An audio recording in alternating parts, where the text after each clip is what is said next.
Hello, everybody, and welcome back to the Fireside Bible Study. Sorry for the long delay between this video and the last one. Lots of stuff happened. I'm now an uncle. Hooray. But we are back to it. We're going to continue with the book of Joshua.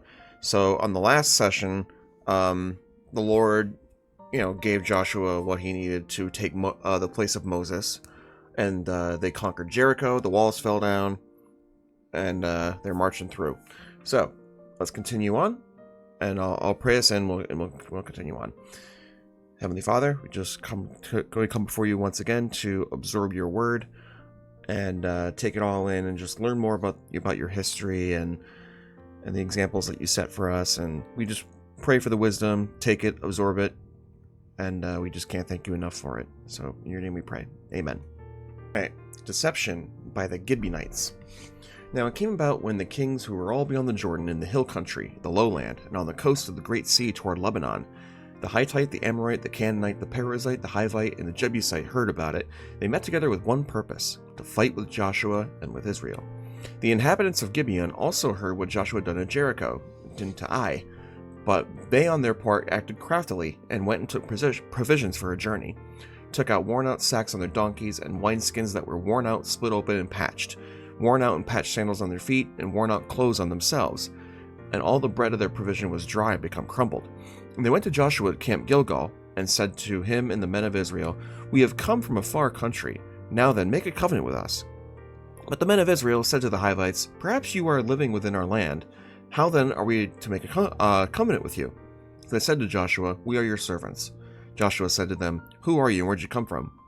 "Your servants have come a very distant country because of the fame of the Lord your God, for we have heard the report about him and all he did in Egypt, and all that he did to the two kings of the Amorites that were beyond the Jordan, to Sihon king of Heshbon and Og king of Bashan, who was in Ashtaroth. So our elders and all the inhabitants of the country spoke to us, saying, 'Take provisions in your hand for the journey. Go and meet them, and say to them, We are now your servants. Now then, make a covenant with us.' 12. This bread of ours was hot when we took it for our provisions from our houses on the day we left to come to you. But now behold, it is dry and become crumbled. These wineskins which we filled were new. Behold, they are split open. These clothes of ours and our sandals are worn out from the very long journey." So the men of Israel took some of their provisions and did not ask for the counsel of the Lord. And Joshua made peace with them, made a covenant with them to let them live. And the leaders of the congregation swore an oath to them. However, it came about at the end of the 3 days that they had made a covenant with them. Then they heard that they were neighbors and were living within their land. The sons of Israel set out and came to their cities on the 3rd day.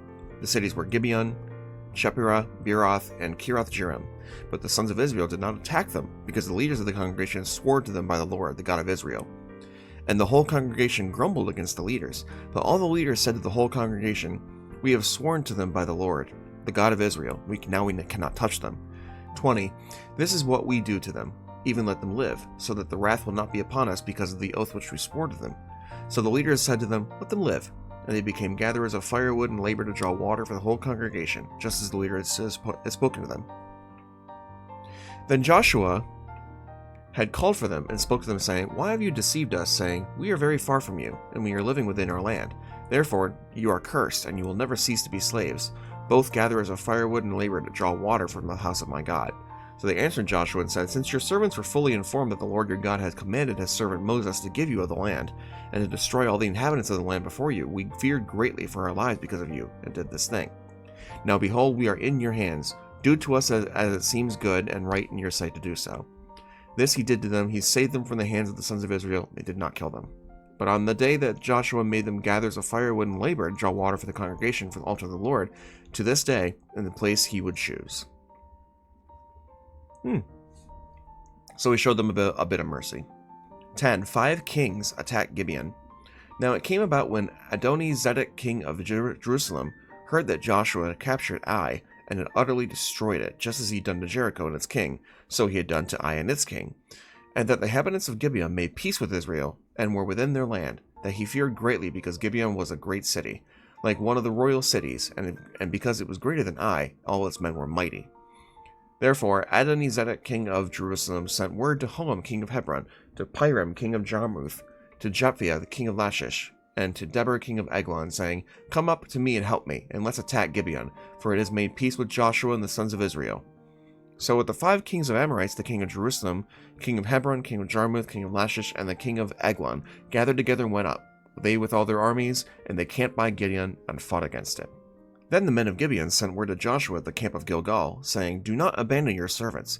Come up to us quickly and save us and help us. For all the kings of the Amorites that live in the hill country have assembled against us."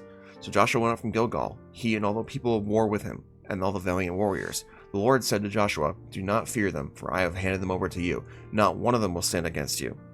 So Joshua came up suddenly by marching all night in Gilgal, and the Lord brought them into confusion before Israel, and he struck them down with great defeat at Gibeon, pursued them by the way of the ascent of Beth Horon, and struck them as far as Azekah and Makkedah. And as they fled from Israel while they were at the descent of Beth Horon, the Lord hurled large stones from heaven on them as far as Azekah. And they died. There were more who died from the hailstones than those who the sons of Israel killed with the sword. Then Joshua spoke to the Lord on the day the Lord turned the Amorites over to the sons of Israel, and he said, "In the sight of Israel, sun stand at Gibeon, and moon the valley of Aijalon?" So the sun stood still and the moon stopped, until the nation avenged themselves on its enemies.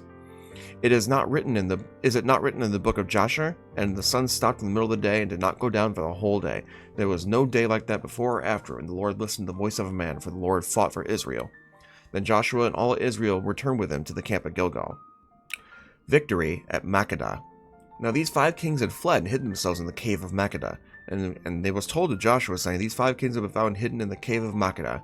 So Joshua said, "Roll large stones against the mouth of the cave, and post men by it to guard them. But do not stay there yourselves. Pursue your enemies and attack them from behind. Do not allow them to enter their cities, for the Lord your God has handed them over to you."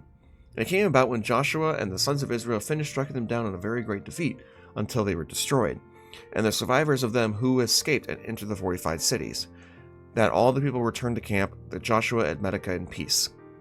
No one uttered a word against any of the sons of Israel. Then Joshua said, "Open the mouth of the cave and bring these 5 kings out from the cave." They did so, and they brought these 5 kings out to him from the cave, the king of Jerusalem, Hebron, Jarmuth, Lachish, and the king of Eglon. When they brought these kings out to Joshua, Joshua called for all the men of Israel, and said to the leaders of the men who had gone to war with him, "Come forward, put your feet on the necks of these kings." So they came forward and put the feet on the necks. Joshua then said to them, Do not fear or be dismayed. Be strong and courageous, for the Lord will do this to all your enemies with whom you fight." So afterward Joshua struck them and put them to death, and he hanged them on 5 trees. They were hung in the trees till evening.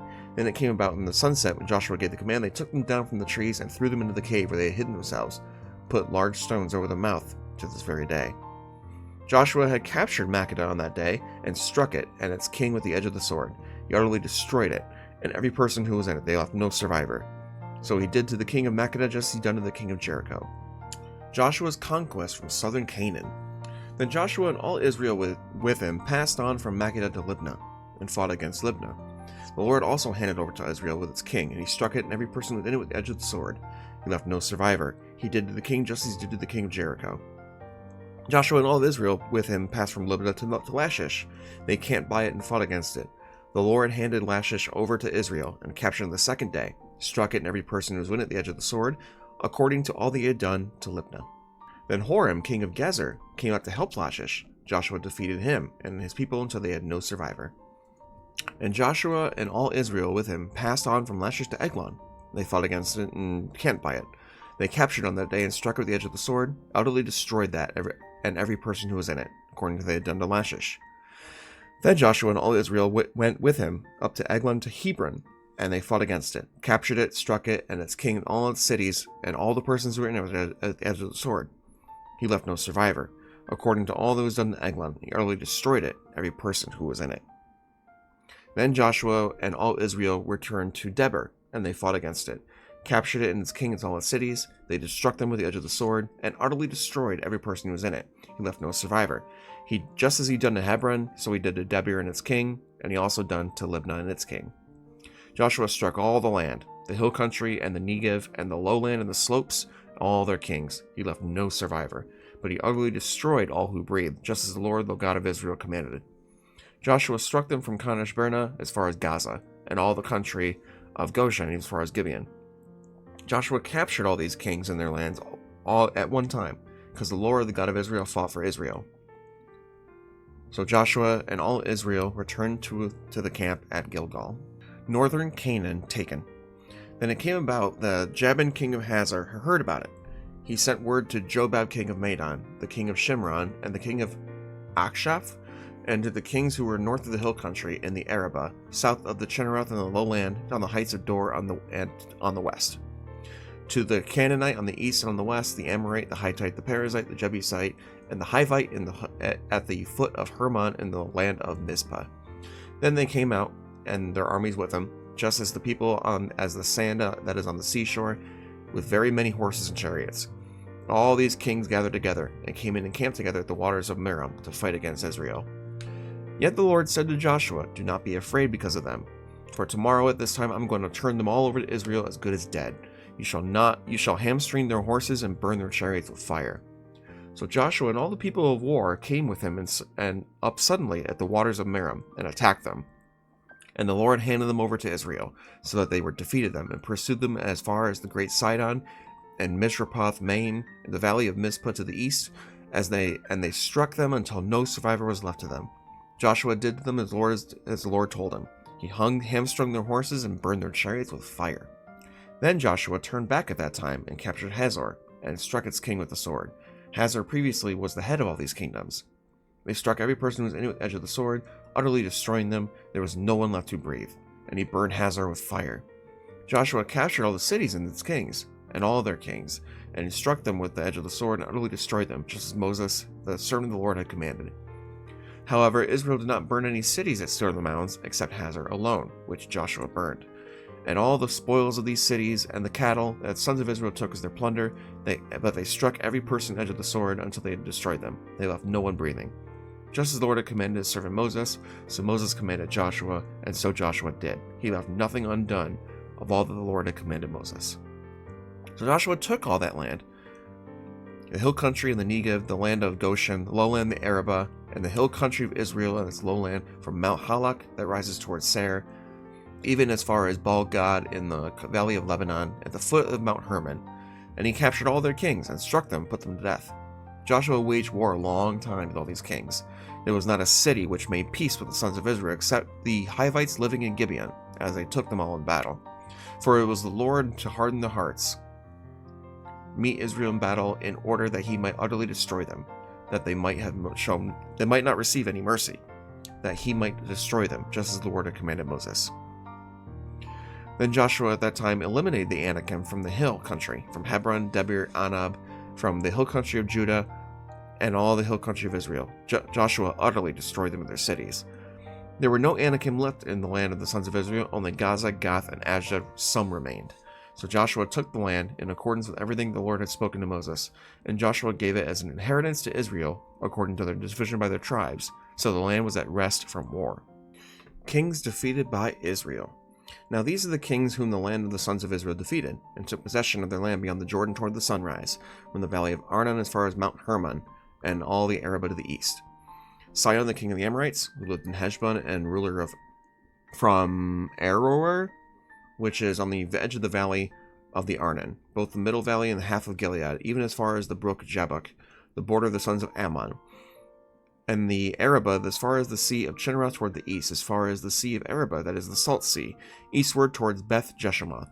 And on the south, the foot of the slopes of Pisgah, and the territory of Og, the king of Bashan, one of the remnant of Rephaim, who lived in Ashtaroth at the Edrei, and ruled over Mount Hernon, Salakah, and all Bashan as far as the border of the Geshurites and the Maccathites. Half of Gilead as far as the border of Sihon, king of Heshbon. Moses, the servant of the Lord, and the sons of Israel defeated them. And Moses, the servant of the Lord, gave it to the Reubenites, the Gadites, and the half-tribe of Manasseh as a possession. Now these are the kings of the land whom Joshua and the sons of Israel defeated beyond the Jordan to the west, from Baal-Gad to the valley of Lebanon as far as Mount Halak, which rises towards Seir. And Joshua gave to the tribes of Israel as a possession according to their divisions, in the hill country, in the lowland, in the Arabah, the slopes, the wilderness, and the Negev, the Hittite, the Amorite, the Canaanite, the Perizzite, the Hivite, the Jebusite, the king of Jericho, 1, the king of Ai, which is beside Bethel, 1, the king of Jerusalem, 1, the king of Hebron, 1, the king of Jarmuth, 1, the king of Lachish, 1, the king of Eglon, 1, the king of Gezer, 1, the king of Debir, 1, the king of Geder, 1. King of Hormah, 1. The king of Arad, 1. The king of Libnah, 1. The king of Adullam, 1. The king of Makkedah, 1. The king of Bethel, 1. The king of Tappuah, 1. The king of Hepher, 1. The king of Aphek, 1. The king of Lashon, 1.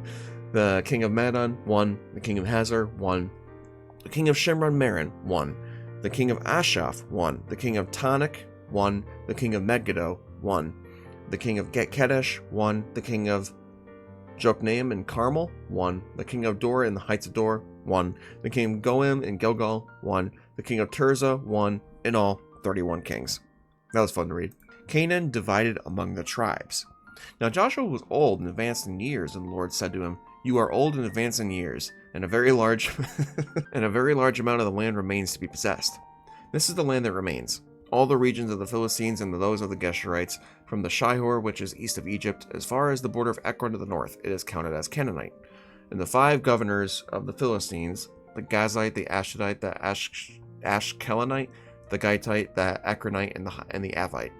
To the south, the land of the Canaanite and Merah that belongs to the Sidonians, the Sidonians, as far as Aphek to the border of the Amorite, and the land of Gebelite and all of Lebanon toward the east, from Baal Gad below Mount Hermon as far as Lebo Hamath.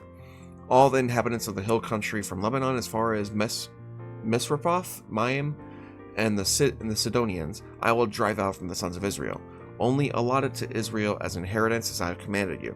Now therefore, apportion this land as inheritance to the 9 tribes and the half-tribe of Manasseh." With the other half-tribe, the Reubenites and the Gadites received their inheritance, which Moses gave them beyond the Jordan to the east, just as Moses, the servant of the Lord, gave to them, from Aroer, which is on the edge of the valley of Arnon, within the city that is in the middle of the valley, and the plain of Medeba, as far as Dibon, and all the cities of the Sihon king of the Amorites who reigned in Heshbon, as far as the border of the sons of Ammon and Gilead, and the territory of the Geshurites and the Maacathites, and all Mount Hermon, and all Bashan as far as Selecah, and the kingdom of Og and Bashan who reigned in Ashtaroth and Edrei. He alone was left of the remnant of the Rephaim, for Moses struck them and drove them out. But the sons of Israel did not drive out the Geshurites and the Maacathites. Instead, Gesher and Maacath live among Israel to this day. Only the tribe of Levi he did not give inheritance, the offerings by fire to the Lord, the God of Israel, and their inheritance as he spoke to him. So Moses gave an inheritance of the tribe of Reuben, according to their families. Their territory was from Aroer, which is on the very edge of the valley of Arnon, and the city which is in the middle of the valley and the plain by Medeba. Heshbon and all its cities are on the plain, Dibon, Baalmoth-Baal, Beth-Baal-Maon, Jahaz, Kedmoth, Mathah, I'm sure I'm butchering these names, Kiriathaim, Zibnah, Zareth Shahar in the hill of the valley, Beth Peor, the slopes of Pisgah, Beth Jeshimoth, and all the cities of the plain, all the kingdom of Sihon, king of the Amorites, who reigned in Heshbon, whom Moses struck with the leaders of Midian, Evi, Rechem, Zur, Hur, Reba, the leaders of Sihon, who lived in the land. The sons of Israel also killed Balaam, the son of Beor, the diviner, with the sword among the rest of their dead. The border of the sons of Reuben was the Jordan. This was the inheritance of the sons of Reuben according to their families, the cities and their villages.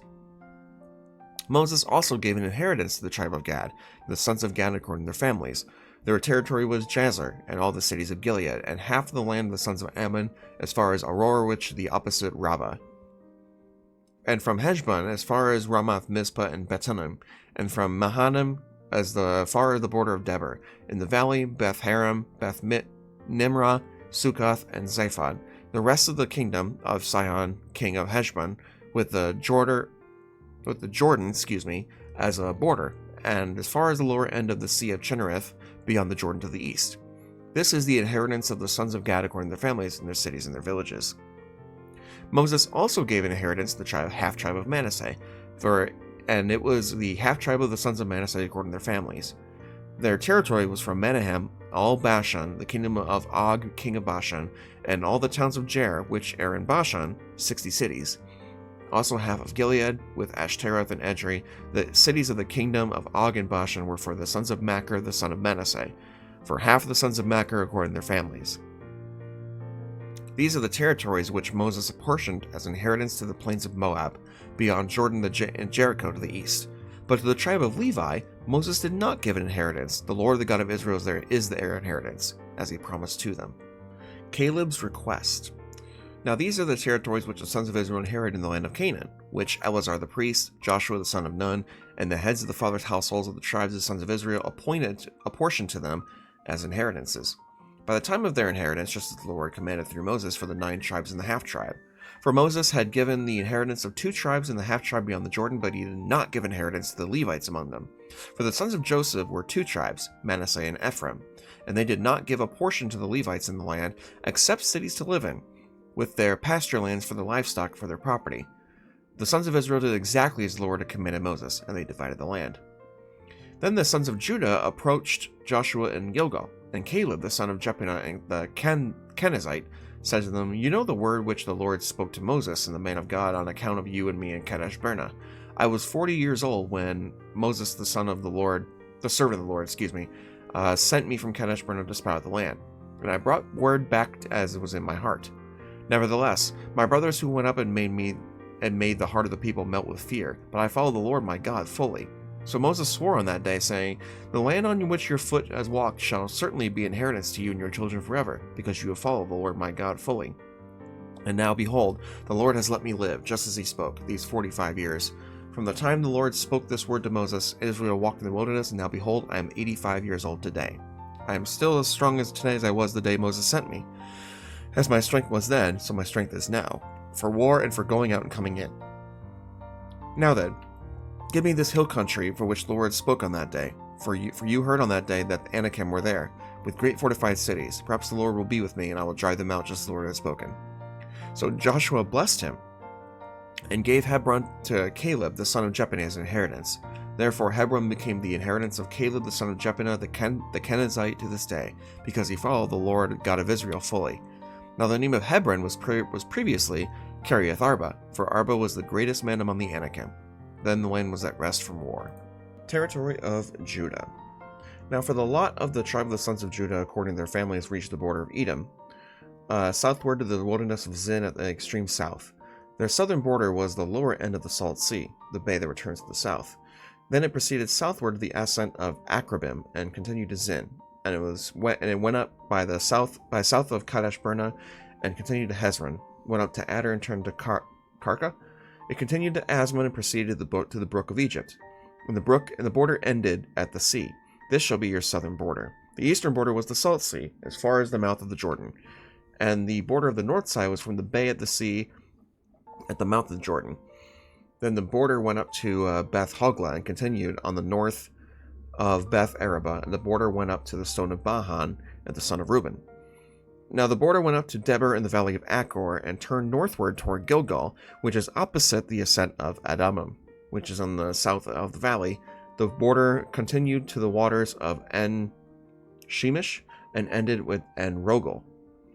Then the border went up the valley of Ben Hinnom to the slope of the Jebusite in the south, that is Jerusalem, and the border went up to the top of the mountain, which is opposite the valley of Hinnom to the west, which is at the end of the valley of Rephaim toward the north.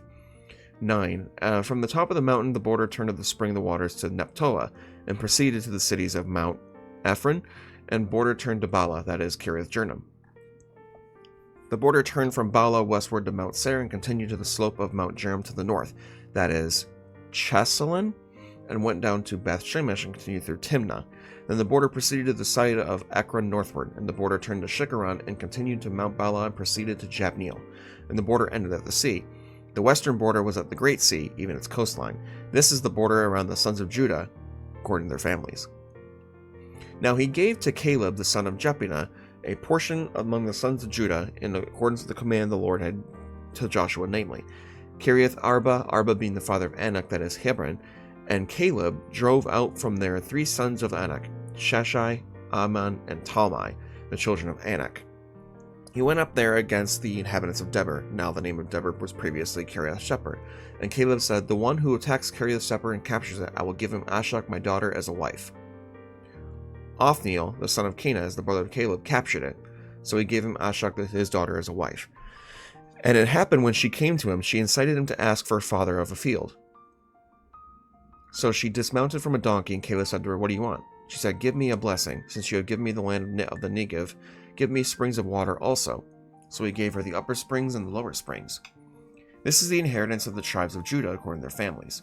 Now the city of the extremity of the tribes of the Judah toward the border of Edom in the south were Kabzeel, Eder, Jagur, Kena, Dimona, and Adada. Kedesh, Hazor, and Ithnan, Ziph, Talim, and Baaloth, Hazor Hatata, Kiriath Hezron, that is Hazor, Ammon, Shema, Molada, Hazor Gada, Heshmon, and Beth Pelet, Hajar Shual, Beersheba, and I can't pronounce this one, Bezatiah, Bala, Lim, and Hezem, Elatad, Chazel, and Horma, Ziglag, Manama, and Shansana, Lewith, Shalim, and Riman. All in all, 29 cities with their villages. I bet you guys will never remember those names. I certainly won't. In the lowland, Ashta, Zora, and Ashna, Zanoah, and Ganem. I'm going to skip ahead because these are all city names that I cannot pronounce. But these are all cities that they're talking about. Whole bunch of names that I can't pronounce. Now we'll go down to 63. Now, as far as the Jebusites, the inhabitants of Jerusalem, the sons of Judah, could not drive them out. So the Jebusites live with the sons of Judah in Jerusalem to this day. Territory of Ephraim. Then the lot for the sons of Joseph went from the Jordan of Jericho to the waters of Jericho in the east into the wilderness, going up from Jericho through the hill country to Bethel. It went from Bethel to Luz, and continued to the border of the Archites at Ataroth. Then it went down from the territory of the Japhletites, as far as the territory of lower Beth Horon, even to Gezer, and it ended at the sea. The sons of Joseph, Manasseh, and Ephraim received their inheritance. Now this was the territory of the sons of Ephraim according to their families. The border of their inheritance eastward was Atoroth Adar, as far as the upper Beth Horon. Then the border went westward at Mikmethoth on the north, and border turned eastward to Tanath Shiloh, and continued beyond it to east of Genoa. Then it went down from Genoa to Atoroth and to Nara, and they reached Jericho and came out at the Jordan. From Tapua, the border continued westward to the brook of Cana, and ended at the sea. This is the inheritance of the tribe of the sons of Ephraim according to their families, together with the cities which they were set apart from the sons of sons of Ephraim, in the midst of the inheritance of the sons of Manasseh, all the cities with their villages. They did not drive out the Canaanites who lived in Gezer, so the Canaanites live in the midst of Ephraim to this day, and they became forced slaves. And that's where we're going to stop. So we're going to start 17 through 24 next week. So basically, the last 8 chapters were mostly about Joshua conquering the land, driving out all the other kings and getting rid of them and all the people, so that the sons of Israel can divide up the land among themselves and all the tribes and all that stuff. So the Lord is giving them the land, giving them the cities, giving them the territory, which is exactly what he promised. So praise. But we'll continue on next week. Thank you guys for watching. Hope you're sorry for the pronunciations. I'm sure I'm butchering all of them, but anyway, thanks for watching, guys. See you later. Bye bye.